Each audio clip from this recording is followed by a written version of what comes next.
I never imagined my daughter's sweet 16 would become the night that changed everything. My name is Claire, and I had spent months planning her party, the perfect cake, the perfect decorations, even a playlist full of all the songs she loved. I wanted it to be magical, something she would never forget.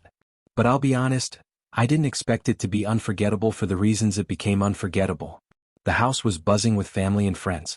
Laughter floated through the air, punctuated by the occasional pop of balloons and clinking glasses. My daughter Lily was radiant in a pale pink dress, twirling around with her best friends. Her eyes sparkled with excitement, and for a moment, everything felt perfect. I had a box hidden under the table for weeks.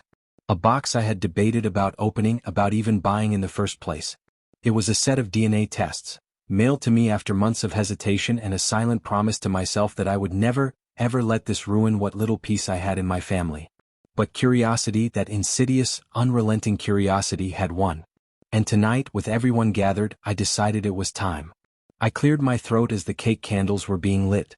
"Lily, before we cut the cake, I have something I want to show everyone," I said, trying to sound casual. The room quieted and the chatter dimmed. Her friends exchanged curious glances, and the men at the table straightened slightly, sensing, without knowing, something was about to shift. I set the box in the center of the table and slowly lifted the lid. The envelope packets inside gleamed under the soft chandelier light. Each one had a name, a date, a promise of secrets too long buried. My heart pounded. I could feel the tension in the room, the sharp inhale of air that precedes a storm. "Everyone, I need to be honest. These are DNA tests," I said, my voice steady though my hands trembled just slightly. "And they belong to Lily." At first there was confused silence. Then whispers. Then the sound of forks clinking against plates, glasses being set down with too much care. And finally, the silence. The kind that settles heavily when the truth starts to weigh more than the air in the room. Every man at the table, from my ex-husband to my brother, to the men who had casually drifted in from distant family branches, went still. I took a deep breath and picked up the first envelope. "I want you all to know something. These aren't accusations. This isn't a fight. This is truth. And truth, as we all know, has a way of being heavier than lies." The first test was mine and Lily's, confirming the bond one had always felt in my chest. I smiled faintly, a fragile mask over the churning nerves. But the second packet changed everything. I didn't need to open it. The reaction said enough. My ex-husband's face paled. His hand hovered near the edge of the table, stiff as if he had forgotten how to relax. My brother's jaw tightened.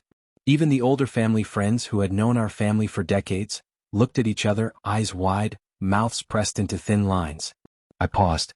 The room felt suspended in time, the kind of moment that imprints on memory where laughter, music, and birthday cheer had no place. Lily noticed. She tilted her head, confused, her little hand resting on my arm. "Mom, what's wrong?" she asked softly. I swallowed. "Sweetheart, sometimes family stories are complicated," I said, trying to keep my voice gentle. "And tonight we're going to learn some truths we've never faced." I opened the envelope slowly, deliberately, letting the room hold its breath.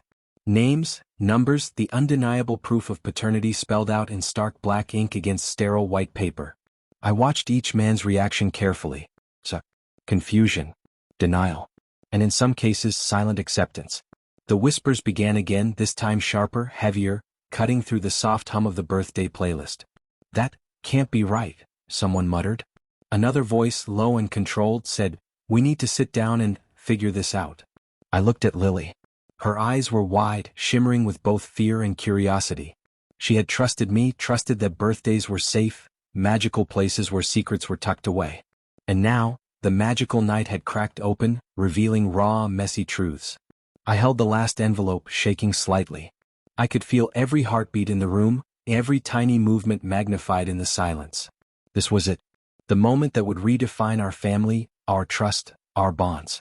And I, for the first time in years, realized how fragile the veneer of normalcy really was.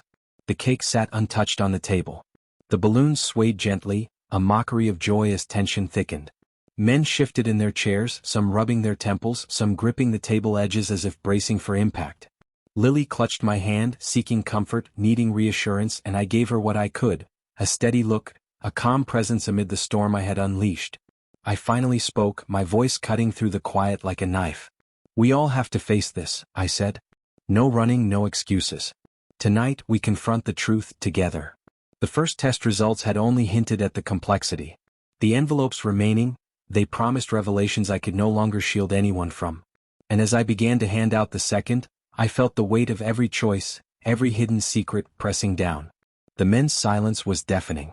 Not a single word was spoken as each envelope passed from my hand to theirs. Some opened them slowly, some refused to open them at all, eyes darting, hearts racing, and all of them, silent.